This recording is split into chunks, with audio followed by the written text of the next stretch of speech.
teacher, author, and speaker. Hello and welcome. You're watching Vision Plus. From the good book, Without a Vision, the People Perish. And I love finding people that are encouragers, because I think I'm an encourager, and I think that probably every Christian is an encourager, or should be. That could be our goal in life, to be an encourager. And one of the people that came to Capstone Realty and directed a Bible study was the most delightful person that is an encourager. In fact, she did her whole Bible study about encouragement. So I want you to say hello and welcome. And by the way, I'm going to ask her if it's okay if you would like to have a copy of this devotion on encouragement. You just get in touch with us on that toll-free number you'll see at the bottom of the screen, and I'm sure she won't mind if we send you out, and there'll be no charge for that.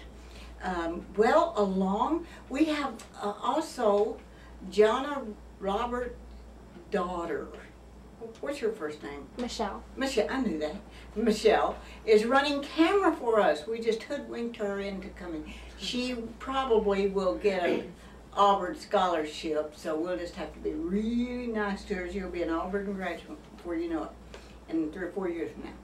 Anyway, I want you to meet a wonderful person, Christina Bass. Christina also is a realtor. She works with RE/MAX. Christina, welcome. Thank you so much for having me. Yes, well, I'm going to scoot back. No, you're fine. Okay. She'll follow us around somewhere. Tell us a little bit about your background. One of the things, most of us have gone through adversity in our life that we didn't have. In fact, I'm doing a whole thing for a university publication about how that, this one is called, it's about elderly that are abandoned in Butuan City, Philippines, where I taught as a visiting professor.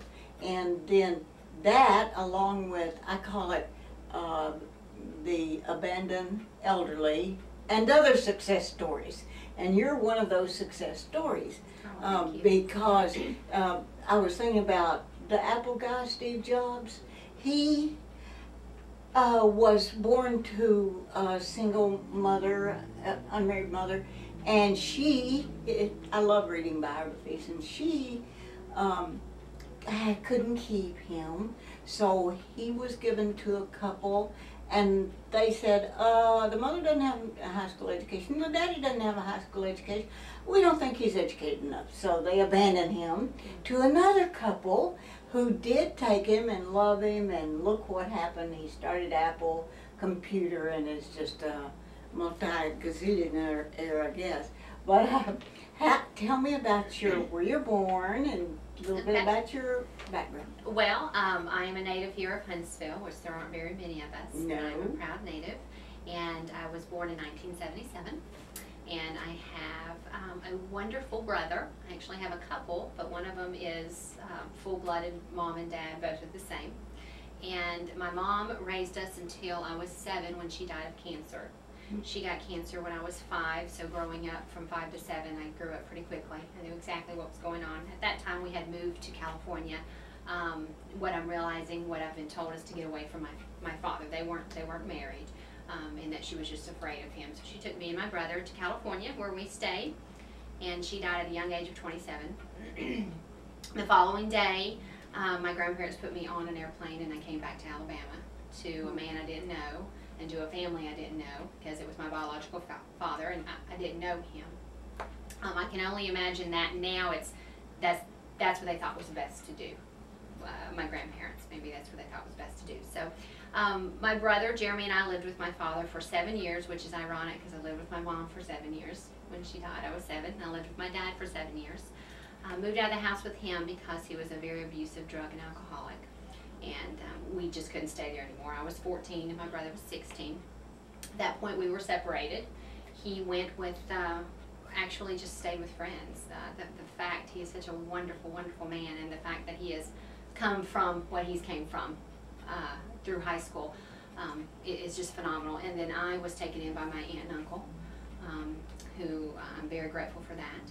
And I lived in a part of town where it was very rare for anybody to graduate high school let alone for a young woman to leave without having a child out of wedlock.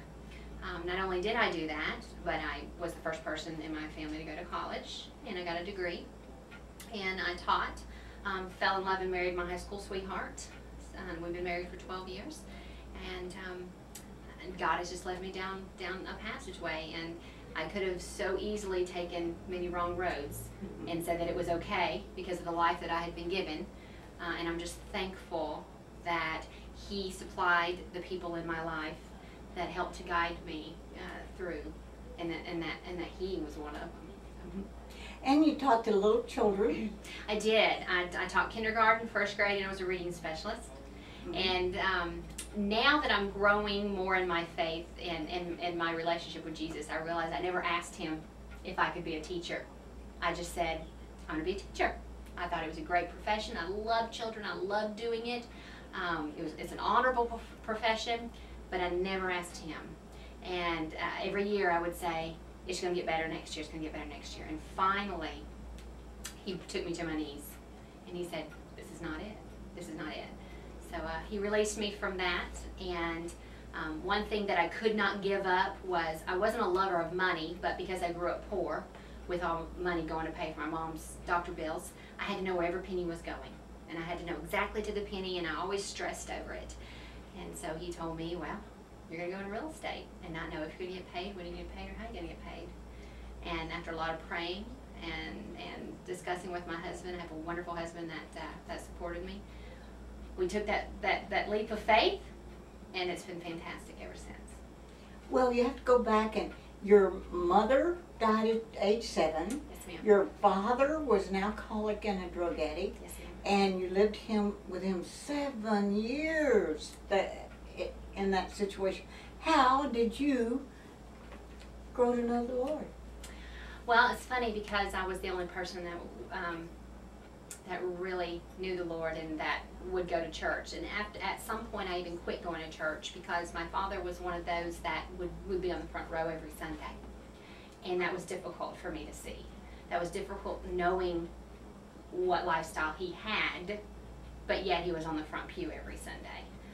So for a long time I stopped going to church, especially when he made me go and sit beside him, because I knew it wasn't right. And it wasn't until I got into college that some of us were talking, and I knew the Lord, I had been saved, but knowing now I can say I didn't have a relationship with Him. And I think that's what God wants us. He wants that relationship. Come talk to me, I'm your daddy. Tell me what's going on, let me help you.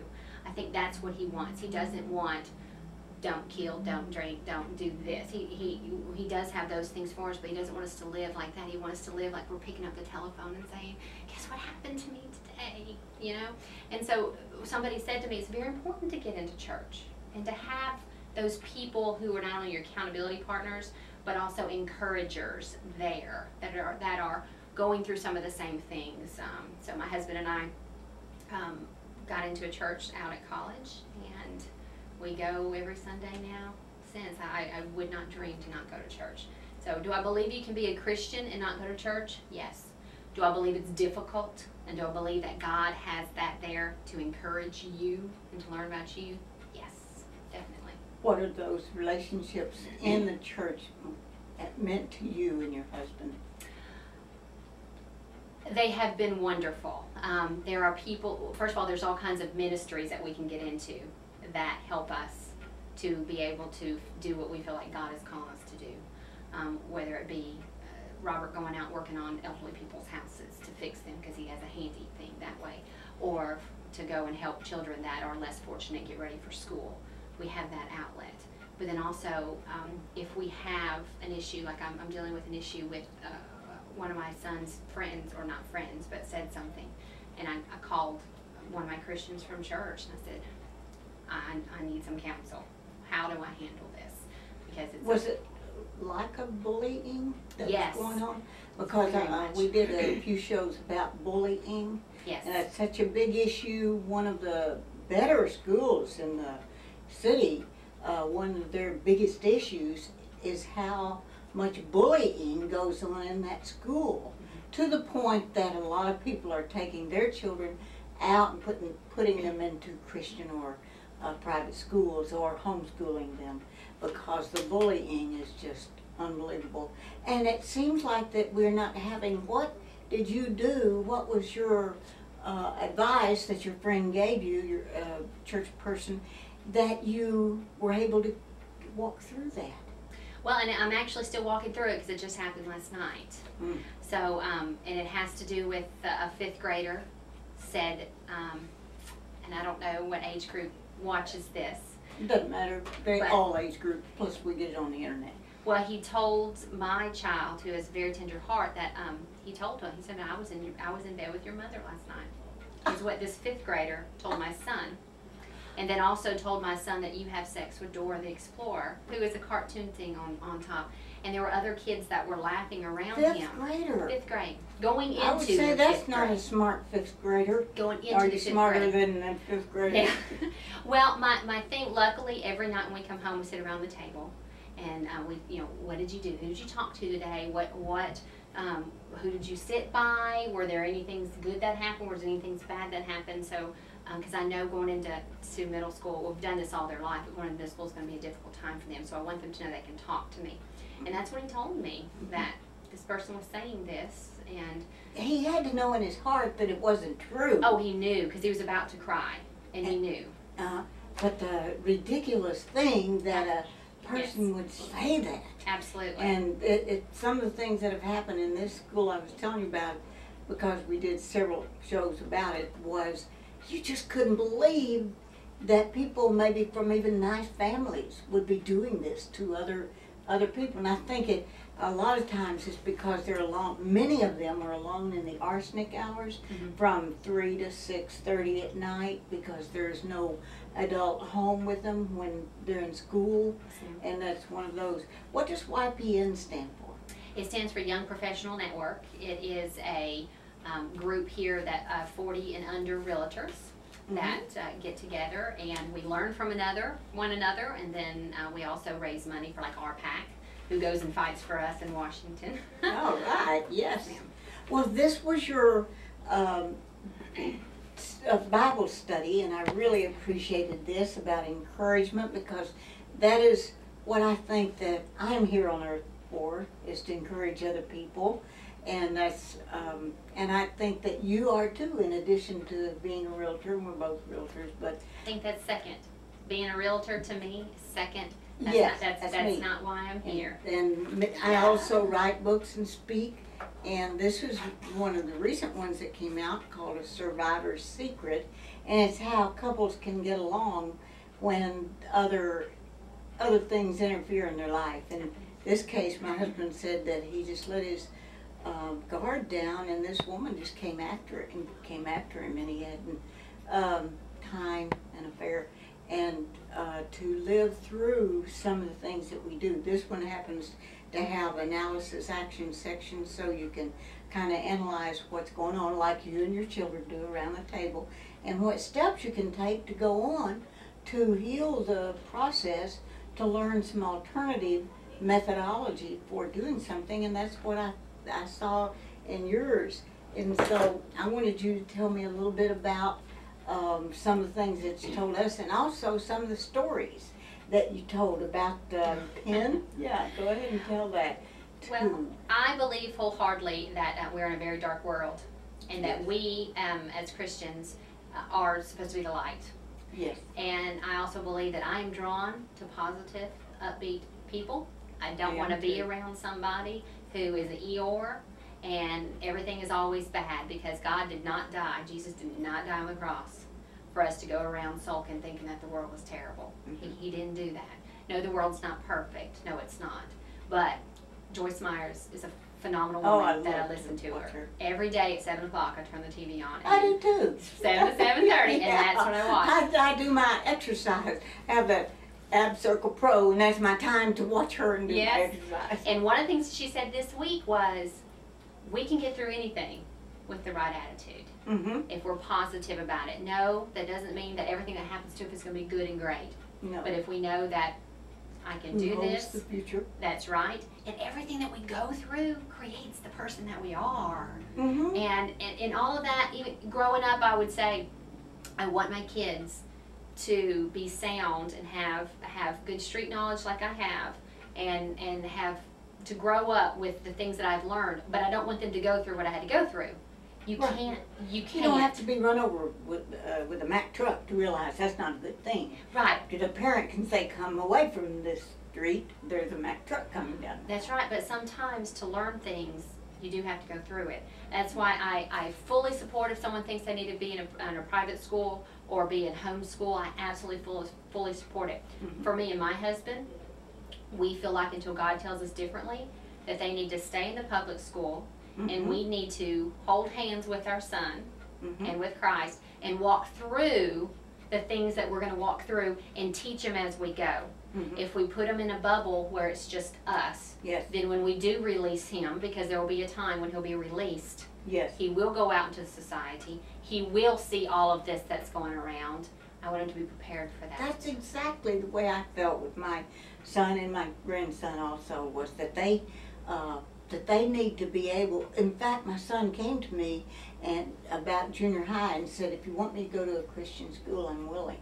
I said, I think that you just go on with the public, into the public school, so that you can learn how to stand up to people, and whatever you're going through, we can help you and give you some possible answers that we can get from the Bible. If we don't know that they're going through it, or if we don't know what's out there, we don't know how to help them with That's it. right. So keeping a communication with your children. So I think encouragement is in encouraging children and encouraging encouragers. I'm Yes. sure you get Oh, exhausted yes, being yes. the encourager. Right. And there are times that I just want to go and suck my thumb and go, I wish somebody would just Pat encourage me on the back. Yes, just I say, teach all the people in the seminar and say, okay, everybody, put your hand up, up. Go ahead, do it right now. Pat yourself on the back, because sometimes we're the only one that can pat ourselves on the back. yeah. But we can also pat the people on the back that we see good things going through that they've done. And as a teacher, that would be my thing. Catch you being good. I would tell my kids, I am not just going to move your pen when I catch you being bad. I am always watching, and I'm going to catch you being good. Yay. And I'm going to encourage them as they're being good. And then what are they going to do? They're going to want to be good more often. Amen. I am always watching. So Mhm. it's imperative that we are encouragers. Well, It tell is me just- about this little accident that you had. with my thumb. Yes.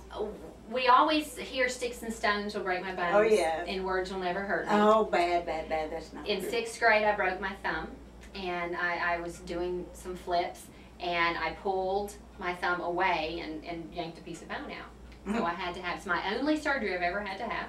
I've had to have pins put in it. Of course, it hurt at that time. I wore a cast, and it was terrible. But years later, I don't even remember it, unless except when I look down and look at the scar. The pain is gone. It's not there. And so, to me, I think that is sticks and stones may break my bones, but words will never hurt me. That accident healed, but there are words that people have said to me That don't heal. that are still very tender, and that it's harder for me to get over some of the things that were said Mm-hmm. than some of the things that were done to me. Me and my brother used to play around and wrestle and fight because we were all that we had, and we are still all that we have. Mm-hmm. And I would lay my life down for my brother, and he would hit me and frog me, and after a little while the frog would go away. But if he says something unkind to me, even if he doesn't realize it, that resonates a little bit longer. That does not go away as easily as that little bruise did. Yes. So our words are very powerful, whether we think people are really paying attention to us or not. Mhm. They're very powerful, and we need to be encouraging and uplifting. And also the Bible's just full of the fear nots. Is 365 of the fear nots that we're supposed to, and then to encourage another person. Tell us some of the other things that went on in your Bible study for encouragement. Well, one, and I like I told you, I read from the Message. So one was Luke 6:37-38, where it just pretty much says, don't pick on people. Don't jump on their failures, criticize their faults, unless, of course, you want the same treatment, because it's a boomerang effect. It is. The other one was Romans 2:1. It says, every time you criticize someone, you condemn yourself. And actually my version says it takes one to know one. Yeah. So if you're criticizing their actions, then you're condemning yourself. And it says also that we are condemned by the words of our mouth. Absolutely. Or blessed. We can bless ourselves and others with what we say, or we can condemn ourselves and others with what we say. Right. So, and that all things, you had it in there, work together for good for those who love him and are called according to his promise, and the other things that you said. Well, one thing that I had mentioned in here is that we have the ability to make someone's day bright or make someone's day the gloomiest ever just by something that we say. Just by something that we say. The Bible verse was, watch, let me see. Words kill, words give life. They're either poison or fruit. You choose. We choose how we're going to affect other people. We choose how we're going to affect us. If we are negative and we think of negative stuff on the inside, we're going to be in a negative state of mind. We have got to capture the thoughts that are running through our head and change them from negative to positive. And it can be done, and it will be done, and you have to choose to do it. It's not easy at first, and I'm a testament of that. It is not easy at first, but I had to make a choice that a long time. My life, Jesus did not die on the cross for me to be sad because I didn't have parents, to be sad because I wasn't raised, to be sad. Some of my friends go, wow, some of the things you must have missed out on not having a mom. I'm like, some of the things I did experience because I didn't have a mom. And so it's you got to be positive. You've got to change. That doesn't mean bad things don't happen to us.